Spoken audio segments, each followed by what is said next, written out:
Hi guys, I'm Keshav Malvani. Welcome back to 12 Minutes to CLAT. In this particular session, I'm going to be discussing very important skills that you need to inculcate in your preparation in the last 5 months. Now we have less than 5 months remaining for the exam, so कुछ ऐसी skills होती है जो exam के लिए कह सकते हो कि non-negotiable है कि ये आना ही चाहिए, right? So in the last 5 months, let's talk about those 5 skills. If you can inculcate all of them in your preparation during this journey, there is a very good chance, I mean कह सकते हो कि more than a 90% chance that you would be able to clear CLAT and go into say top 5 or top 7 NLUs. See, first very important thing that all of us have to keep in mind is the reading speed while we prepare. Right? ये हम लोग कई बार क्या करते हैं कि थोड़ा सा accuracy पर ध्यान देते हैं कि नहीं let's do lesser questions और उसमें accurate रहेंगे. See, how many questions you do, how much ever questions you do, for example आप 80 कर लो, 90 कर लो, 100 कर लो, you have to understand that some questions are always going to be wrong. So it's always very important that you're able to read all the 120 questions और फिर उसमें से आप choose करो आपको कितने कर रहे हैं. अगर आप सारे 120 रीड कर पा रहे हो तो आराम से आप you will be able to do 100 odd questions, right? तो रीडिंग स्पीड को इंप्रूव करना बहुत इंपॉर्टेंट है. हम कई बार डिस्कस कर चुके हैं कि newspaper is the ultimate way to do that. Newspaper में करंट अफेयर से ज्यादा to improve your reading speed, to improve on interpretation. So if you have not yet started reading newspaper, please start that right away. अभी भी time कुछ खराब नहीं हुआ है, कुछ बिगड़ा नहीं है. Please do that right away, otherwise आगे जाके बहुत दिक्कत होने वाली है. Second very important thing or very important skill that we need to inculcate in our preparation is most of us are quite motivated. I understand कि हम लोग कई सारी चीजों को कर लेते हैं, but we are not consistent with it. आज मेरा मन किया मैंने 6 घंटे पढ़ लिया, कल मेरा मन किया मैंने 6 घंटे पढ़ लिया, बट फिर एक दिन मन नहीं किया तो मैंने 2 घंटे भी नहीं पढ़ा.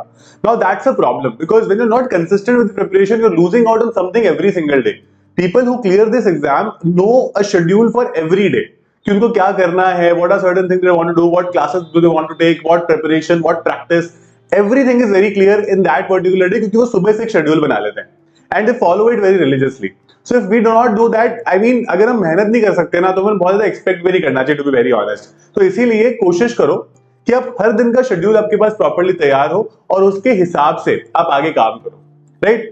थर्ड वेरी इंपॉर्टेंट थिंग, जैसे ही 5 महीने 4, 3, 2 तक आएंगे, हम धीरे धीरे एंग्जाइटी बढ़ती रहेगी, will start feeling a lot of pressure.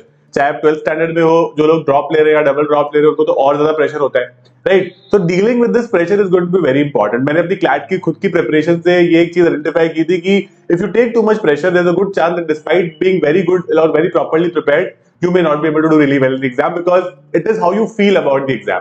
कि हमारे एक टेस्ट में मॉक टेस्ट में नंबर कम आ गया या फिर हमारे फ्रेंड के ज्यादा आ गए या फिर जनरली भी हमें कभी लगता है कि यार नहीं हो पाएगा, छोड़ दे क्या, हमारे तो इतने मार्क्स आ रहे हैं, how will be able to do it. Rather than thinking about this, think about a fact कि यार व्हाट शुड आई डू, मतलब क्या मुझे करना चाहिए कि my performance also improves, right? हम इस तरह से इसको सोचेंगे रादर देन थिंकिंग कि मेरे से नहीं हो पाएगा. अगर हम ये सोचने लग जाएंगे कि नहीं हो पाएगा फिर तो डेफिनेटली ही नहीं हो पाएगा क्योंकि हमने खुद ने ही सोच लिया है वो. तो अपने आप को अंडर एस्टिमेट मत करो, ठीक है? खुद को एकदम कम मत आंको. And I am 100% sure that all of you possess that skill. It's just that कि हम लोग उसको एप्लीकेशन हमारा ठीक नहीं है ना? कई बार हम सही मेंटरशिप नहीं ले रहे हैं, कई बार हम लोग खुद ही प्रिपरेशन में थोड़े से लेजी या प्रोक्रेस्टिनेटिंग एटीट्यूड के हैं. तो अगर आप लोगों को मेरी बात समझ में आ रही है तो खुद को सेल्फ एनालाइज करो. That's going to be extremely important. Another very important factor which is the fourth skill you have to keep in mind is time management. Now time management is of two types. पहला होता है time management during the preparation, एक होता है time management during a mock test. तो during the preparation का मतलब है कि यार मतलब ऐसा तो नहीं है कि कुछ लोग जो 12th standard में है मान लो, they have lot of things to do. I mean they have your 12th boards as well, they have their CLAT preparation as well, you may have some other tuitions as well. Now how to manage all of that because that seems very overwhelming यार. नहीं हो पाता है, कई बार हमें लगता है कि सर कैसे करें दो चीजें, ठीक है? तो आपको एक आइडेंटिफाई करना पड़ेगा कि what should be the plan. Like should I go to school every day because CLAT मेरा पहले आ जाएगा 1 दिसंबर को, मेरे पास बोर्ड्स के लिए काफी टाइम रहेगा, 3 महीने के आसपास रहेंगे. तो should I be able to concentrate only on CLAT right now, और या मेरे को 12th को भी बहुत ज्यादा अभी टाइम देना चाहिए या नहीं देना चाहिए, है ना? या फिर और भी कई अगर हम टाइम मैनेजमेंट प्रॉब्लम आती है कि मान लो आप कभी ऐसा होता है कि हमें किसी चीज का एडिक्शन होता है कि हम रैंडमली हमारा फोन हाथ में आ जाता है, हम यूट्यूब के शॉर्ट्स देखने लग जाते हैं या फिर स्टार्ट वॉचिंग इंस्टाग्राम पे reels. Now that's a problem, right? That's a problem. This is a very common problem. तो हमें प्रॉब्लम्स को आइडेंटिफाई करके उनको सॉर्ट करना है जो हमें टाइम मैनेजमेंट नहीं करने देनी है. Once you do that, you will realize कि मेरे पास दिन में 2 घंटे एक्स्ट्रा बच रहा है आजकल. तो अगर आपने उसमें से आधे घंटा वेस्ट भी किया ना तो भी आपके पास अच्छा खासा टाइम बच रहा है. तो मेक योर प्रिपरेशन बेटर, है ना? अगर आपको लग रहा है कि मैं मेहनत भी कर रहा हूं या कर रही हूं but still I am not able to get the desired result, इसका ये मतलब है कि मेहनत पूरी नहीं है. मेहनत का मतलब ये नहीं कि हम 12-12 घंटे दिन में बैठे हैं. मेहनत का मतलब ये है कि जो चीजें जरूरी है वो कर रहे हैं या नहीं कर रहे हैं, जो चीजें हमें नहीं आती उनको सीख रहे हैं नहीं सीख रहे हैं, या फिर जो आती उन्हीं को बार बार करते जा रहे हैं, right? That's very important. You need to get out of the comfort zone. इसके लिए आपको टाइम देना पड़ेगा प्रिपरेशन को. That's very important. मतलब आप मान के चलो कि अभी से प्रिपरेशन को आप एवरेज अगर निकालो तो रोज से 5 to 6 आवर्स आपको देने ही है. And that is going to be very crucial. अगर 5 to 6 आवर्स की हम बात करें तो दैट्स रफली 35 to 40 hours in a week, है ना. दैट्स इंपॉर्टेंट, वो आपको देने पड़ेगी प्रिपरेशन को. अगर आप वो दे सकते हो then you should definitely expect that you will be going to a really good college. And the last part that I'm really going to talk about is a lot of people sometimes do not feel too motivated about the exam कि यार शायद नहीं हो पाएगा. कभी कभी ऐसा होता है कि सपोर्ट नहीं है बहुत ज्यादा अच्छा, है ना. कभी कभी ये भी होता है कि यार मैंने पिछली बार भी क्लैट दिया था बट नहीं हो पाया था पिछली बार भी, है ना. So we take that trauma with us कि हम लोगों ने 2-3 एग्जाम दे दिए हैं. We have done CLAT maybe once और twice, we have done MHCET, we have done SLAT maybe, right. कुछ एग्जाम्स दिए but none of them have worked out for us. तो कभी कभी ऐसा लगता है कि we are probably not cut out for this exam, right. हम लोग खुद को सेल्फ डाउट करने लग जाते हैं. And that feeling of self doubt is really really really कह सकते हो कि डीमोटिवेटिंग कि नहीं हो रहा है मेरे से, राइट. तो if you are having that feeling, try to थोड़ा सा कंसील इट, है ना. कभी कभी होता है तो obviously express it with people. लोगों को बताओ कि मुझे ऐसा लग रहा है. You can tell this to your mentors also. And उसके बाद में अपनी प्रिपरेशन को चालू रखो, है ना. इतना ज्यादा खराब कुछ भी नहीं होगा. At least till 4 PM on 1 December, है ना. तो अपने आप को प्रॉपरली मोटिवेटेड रखो. आप देखो, अगर आप मेरी बात सुनोगे ना, आपको हो सकता है कि थोड़ा सा मोटिवेशन मिल जाए. आप किसी और की बात सुनोगे, आपको मोटिवेशन मिल जाएगा.